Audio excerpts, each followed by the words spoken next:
அனைவருக்கும் வணக்கம்.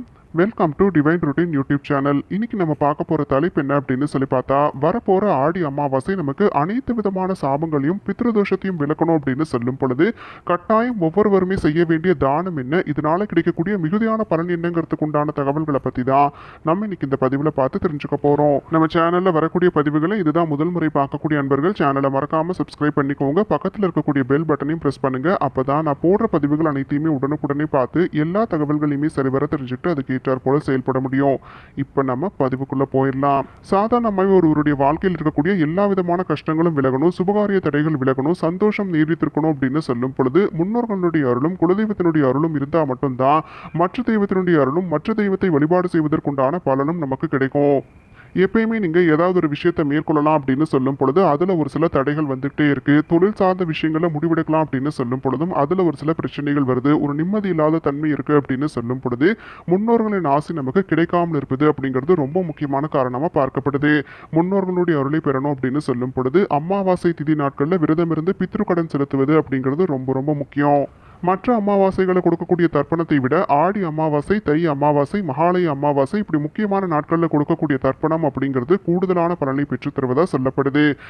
இந்த நாட்களில் கொடுக்கக்கூடிய தர்ப்பணத்தை முன்னோர்கள் நேரடியாக ஏற்று நமக்கு அவர்களுடைய ஆசையை வழங்குவாங்க அப்படிங்கிற நம்பிக்கையானது இருக்கு. இந்த நாளில் பித்ரு தர்ப்பணம் கொடுப்பது, தானம் வழங்குவது அப்படிங்கிறது அனைத்து விதமான பிரச்சனைகளும் தீர்க்க வல்லதாகும் அப்படின்னு சொல்லி முன்னோர்கள் சொல்லுவாங்க. அப்படி அந்த விதத்தில் இந்த ஆடி அமாவாசை முன்னோர்களை வழிபாடு செய்வதற்கு உகந்த திதி அப்படிங்கிறதால இந்த குறித்த நாளன்னைக்கு நம்ம தானம் செய்தோம் அப்படின்னு சொன்னா ஏற்பட்டிருக்கக்கூடிய சகலவிதமான பாவங்கள், தோஷங்கள், கஷ்டங்கள் இது அனைத்துமே நீங்குவதற்குண்டான அருள் கிடைக்கும். அதுலயும் இந்த ஆடி அமாவாசை அப்படின்னு சொல்லக்கூடிய நாளானது நமக்கு உயர்வான பலன்களை பெற்றுத்தரக்கூடிய நாளா நம்பப்படுது. வருடத்துல நமக்கு முக்கியமான அமாவாசை விரதங்கள் அப்படின்னு சொல்லி பார்க்கும் பொழுது அதுல ஆடி அமாவாசை ரொம்பவுமே முக்கியமானது.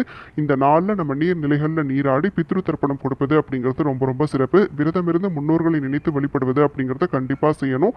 முன்னோர்களுக்கு படையலிட்டு வழிபடுவது, காகத்திற்கு உணவளித்து அதுக்கப்புறமா நம்ம உணவை எடுத்துக்கொள்வது அப்படிங்கிறத கட்டாயம் இந்த நாள்ல செய்துக்கோங்க. தானங்களே சிறந்ததா சொல்லப்படக்கூடியது அன்னதானம். அன்னதானத்தை கண்டிப்பா ஆடி அமாவாசை நாளன்னைக்கு செய்துக்கோங்க. இதை தவிர்த்து நம்ம வேறு சில பொருட்களை தானம் தருவதால கட்டாயமா நமக்கு இருக்கக்கூடிய கஷ்டங்கள் அனைத்துமே தீர்வதற்குண்டான வாய்ப்பையும் வாழ்க்கை சிறப்பாய் அமைவதற்குண்டான சந்தர்ப்பங்களும் நம்மளுக்கு கைகூடி வரும். இந்த அன்னதானம் அப்படின்னு சொல்லி பார்க்கும் பொழுது பித்ருக்களுக்கு திதி தர்ப்பணம் கொடுத்ததுக்கு அப்புறமா நீங்க ஏழைகளுக்கோ இல்ல பசியால் அவதிப்படக்கூடியவங்களுக்கு அன்னதானம் கொடுப்பது அப்படிங்கறத செய்துக்கோங்க. கலவை சாதங்களா இருக்கலாம், இல்ல தானியங்கள் சேர்த்து செய்யப்பட்ட ஏதாவது ஒரு சில சாத வகையா இருக்கலாம். கண்டிப்பா இந்த நாளன்னைக்கு நம்ம தரும் பொழுது இந்த தானியங்கள் சேர்த்து செய்யக்கூடிய தானமானது மகாலட்சுமி தாயார் மற்றும் அன்னபூர்ணி தாயாருடைய அருளை பெற்றுத்தரும், நம்மளுடைய விருப்பங்கள் அனைத்துமே நிறைவேற்றும் அப்படின்னு சொல்லி ஒரு நம்பிக்கையானது இருக்கு. அதனால கலவை சாதம் செய்யலான்ற யோசனை இருக்கிறவங்க தாராளமா செய்துக்கலாம். கூட ஏதாவது ஒரு சில பருப்பரிசி சாதம் செய்ய முடியும் அப்படின்னாக்க நீங்க செய்து தானம் வழங்குவது அப்படிங்கிறது செய்துக்கலாம். உங்களுடைய விருப்பம். தானிய வகை சேர்க்க முடியும் அப்படின்னாக்க நீங்க கண்டிப்பா சேர்த்துக்கோங்க. அடுத்ததா இரண்டாவது பொருள் உப்பு.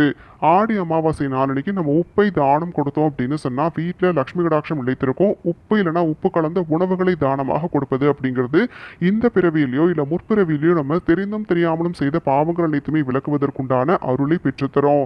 மூன்றாவது பசுதானம். தானங்கள்லயே ரொம்பவுமே உயர்வானதா கருதப்படக்கூடியதுதான் இந்த கோதானம். பசுவை சாதாரணமாகவே நம்ம தானமாக கொடுக்கும் பொழுது பித்ரு சாபங்கள்லேருந்து விடுபட முடியும். அது மட்டும் இல்லாமல் நம்மளுடைய குடும்பத்தார்கள் மட்டுமின்றி 7 பிறவிகளில் நம்மளுடைய 7 தலைமுறை செய்த பாவங்கள் அனைத்துமே நீங்குவதற்குண்டான அருளை பெற்றுத்தரும். அடுத்ததா வஸ்திரதானம்.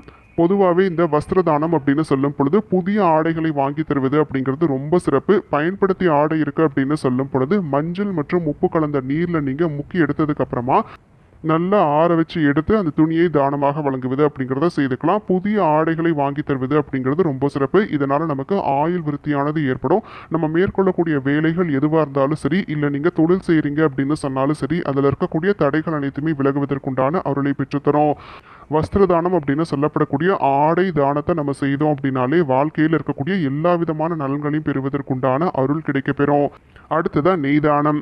நம்மளுடைய சாஸ்திர முறைப்படி நெய் அப்படிங்கிறது ரொம்பவுமே ஒரு புனிதமான பொருளாக பார்க்கப்படுது. இந்த குறிப்பிட்ட நெய்யை நம்ம தானமாக தரும் பொழுது நோய்கள் அனைத்திலிருந்துமே விடுபடுவதற்குண்டான வாய்ப்பு ஏற்படும். வெண்கல கிண்ணத்தில் சுத்தமான நெய்யை விட்டு தானமாக கொடுப்பது அப்படிங்கிறத செய்துக்கோங்க. இதனால நம்ம குடும்ப உறுப்பினர்களுக்கு வாழ்க்கையில முன்னேற்றம், நோயற்ற வாழ்வு இவை அனைத்துமே கிடைப்பதற்குண்டான வழி பிறக்கும். அடுத்ததா எல் தானம். ஆடி அமாவாசை நாளன்னைக்கு எல் தானம் அப்படிங்கிறது ரொம்பவுமே ஒரு சிறப்பான தானமாக கருதப்படுது. எல்ல பொதுவாக வடமொழியில திலம் அப்படின்னு சொல்லுவாங்க. இதை மகாவிஷ்ணுவினுடைய அம்சம் அப்படின்னு கூட சொல்லி அழைப்பாங்க. இப்படி இந்த குறிப்பிட்ட எல்லை தானமாக தரும் பொழுது சகலவிதமான பாவங்களும் நீங்கும். குறிப்பிட்ட நவகிரக தோஷங்கள் இருக்கு அப்படின்னு சொல்லும் பொழுதும், சனி பகவானால் ஏற்படக்கூடிய பாதகங்கள் அனைத்துமே விலகணும் அப்படின்னு சொல்லும் பொழுதும், இது அனைத்துமே நீங்குவதற்குண்டான அருளை இந்த குறிப்பிட்ட எல் தானமானது பெற்றுத்தரும் அப்படிங்கிற ஐதீகம் இருக்கு. இப்போ நம்ம ஒரு சில குறிப்பிட்ட பொருட்கள் அனைத்தையுமே தானம் தருவதால கிடைக்கக்கூடிய மிகுதியான பலன் என்னங்கிறத தெரிஞ்சுக்கிட்டோம். எல்லா பொருட்களையுமே எல்லாருமே தானம் செய்யணும் அப்படிங்கிற ஒரு கட்டாயம் கிடையாது. நான் சொன்ன விஷயங்கள்ல இப்போ ஒரு எல் தானம் அப்படிங்கும் பொழுது சனி பகவானுடைய பாதகங்கள், நவகிரக தோஷங்கள் இது அனைத்துமே தீரும் அப்படிங்கறத சொல்லியிருந்தேன் இல்லைங்களா? அதற்கு ஏற்றாற் போல உங்களுடைய சந்தர்ப்பமும் சூழ்நிலையும் எப்படி இருக்கு, உங்களுக்கு எந்த மாதிரியான கஷ்டங்கள் இருக்கோ அதுக்கு ஏற்றாற் போல அந்தந்த பொருளை தானமாக வழங்குவது அப்படிங்கறது செய்துக்கோங்க.